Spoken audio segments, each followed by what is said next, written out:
42% రిజర్వేషన్లు ఇస్తామన్న కాంగ్రెస్ సర్కార్ బీసీలకు ద్రోహం చేసింది, చలని జీవో ఇచ్చి నమ్మించి వంచింది అని మాజీ మంత్రి గంగుల కమలాకర్ తీవ్ర స్థాయిలో ధ్వజమెత్తారు. రాజ్యాంగ సవరణతోనే బీసీ రిజర్వేషన్ల పెంపు సాధ్యమనే విషయాన్ని విస్మరించి కాంగ్రెస్ సర్కార్ నమ్మించి గొంతు కోసిందని నిప్పులు చెరిగారు. సర్కారు తప్పుదారిలో వెళుతుందని, ఆర్డినెన్స్ జీవోలు కోర్టులో నిలబడవని, అసెంబ్లీలో తామిచ్చిన సూచనలను పిల్లి శాపనార్థాలంటూ ఆనాడు సీఎం మంత్రులు అపహాస్యం చేశారని గుర్తు చేశారు. ఇప్పుడు హైకోర్టు స్టేను సాకుగా చూపుతూ బీఆర్ఎస్ పై నెపం నెట్టి తప్పించుకునేందుకు ప్రయత్నిస్తున్నారని దుయ్యబట్టారు. రాహుల్ ప్రధాని అయిన తరువాత 42% కోటాను చట్టబద్ధత వస్తుందని ఢిల్లీలో చెప్పిన రేవంత్ రెడ్డి బీసీ సమాజాన్ని తప్పుదోవ పట్టించేందుకు జీవో ఇచ్చి మరో డ్రామాకు తెరలేపారని విమర్శించారు. ఇప్పటికైనా ఆయనకు బీసీ బిల్లులపై చిత్తశుద్ధి ఉంటే నాటకాలను కట్టిపెట్టి ఢిల్లీకి కదలాలి, వెంట వచ్చేందుకు మేము సిద్ధమే అని స్పష్టం చేశారు. హైదరాబాద్ తెలంగాణ భవన్లో మాజీ మంత్రి V Srinivas Goud, MP Vaddiraju Ravichandra, MLC Dasoju Sravan, BRS నాయకులు కురువా విజయ్ కుమార్, సుభప్రద పటేల్ తో కలిసి ఆయన మీడియాతో మాట్లాడారు. 40% నోటిఫికేషన్ ఇచ్చిండ్రు. ఈ నోటిఫికేషన్ వెనక్కపోతే మాత్రం తీవ్ర పరిణామాలు ఉంటాయి.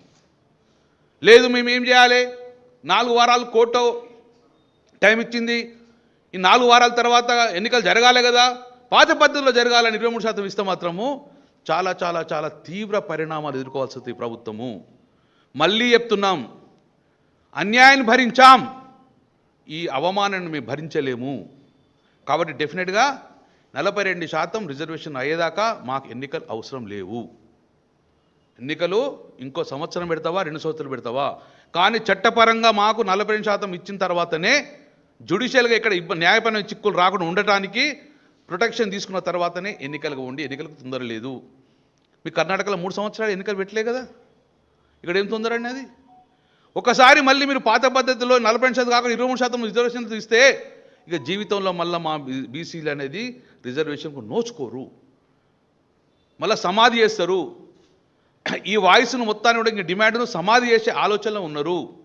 కాబట్టి సూటిగా కరెక్ట్ చెప్తున్నాం, ఢిల్లీకి కదలండి, మేము మీతో వస్తాము, మీరు ఏది కూర్చుంటే కూర్చున్నాము, కానీ ఢిల్లీకి వెళ్ళి రిజర్వేషన్ తర్వాతనే తెలంగాణలో అడుగు. ఈరోజు నోటిఫికేషన్ ఇచ్చింది ప్రభుత్వం, 31 జిల్లా పరిషత్కు 13 బీసీలు కేటాయించింది, 565 ఎంపీపీలకు 40% కేటాయించింది జియో. ఈరోజు నోటిఫికేషన్ ఇచ్చింది మాకు మొన్న. ఈ నోటిఫికేషన్ ద్వారానే ఎన్నికలు జరగాలని చెప్పి మేము ప్రధాన డిమాండ్ పెడుతున్నాం. మేము ఈ డిమాండ్ తప్ప వేరే డిమాండ్ ఒప్పుకోదు బీసీ సమాజం. గతం నుంచి నేను ఒకటే చెప్తున్నాం, అసెంబ్లీలో చెప్పడం జరిగింది, తమిళనాడు తరహాలో సక్సెస్ అయ్యారు, 69% రిజర్వేషన్ తీసుకున్నారు. బీహార్ తరహాలో, మహారాష్ట్ర తరహాలో వేస్తే ఫెయిల్ అయినాము. బీహారు మహారాష్ట్ర చేసిన తప్పులు చేయొద్దు, తమిళనాడు చేసిన ప్రకారం వెళ్దాము అని చెప్పడం జరిగింది. కానీ ఏ రోజు కూడా మా మాట చేయబట్లే, ఎట్లా అయ్యామని వాళ్ళకి తెలుసు కాబట్టి జీవో ఇవ్వడం జరిగింది.